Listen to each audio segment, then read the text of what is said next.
Kereta apa ni? Aika 03. Sebuah SUV EV off-road gaya urban. Kereta ni nak bawa dating boleh, nak bawa off-road pun steady tuan-tuan. EV boleh off-road ke?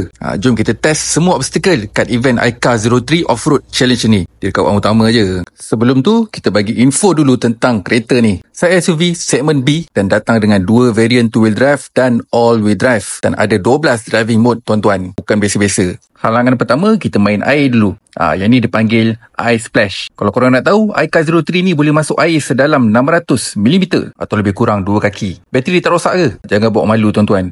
Bateri kereta ni kali air dan tahan lasak. Halangan kedua, kita panggil Ice Seesaw untuk menguji kekuatan suspension kereta ni waktu masuk hutan dan jalan berbukit. Kereta ni menggunakan off-road chassis atau dipanggil i-road dengan hollow cast aluminium multi-link suspension dengan hydraulic. Korang tengok steady tak steady EV ni. Halangan ketiga, kita panggil Eye Breaker untuk test drivetrain kereta ni bila dalam hutan yang penuh dengan lecak dan berlumpur. Untuk pengetahuan korang, drivetrain dia 385 Nm torque. Berapa horsepower dia? Horsepower 275 horsepower. Ini SUV off-road kan?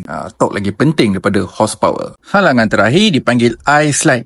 Yang ni macam kat Sunwheel Gun. Dia boleh main slide. Bukan. Yang ni untuk test ketahanan seluruh body angle dari depan, belakang, kiri dan juga kanan. Ada 12 mode kan. Power tak power lah EV off-road pertama dalam Malaysia ni. Okey, kalau korang nak test semua obstacle ni, boleh datang ke One Utama All Wing Parking Lot hujung minggu ni 20 hingga ke 22 hari bulan Jun. Main datang bawa girlfriend korang tu. Asyik-asyik Honda.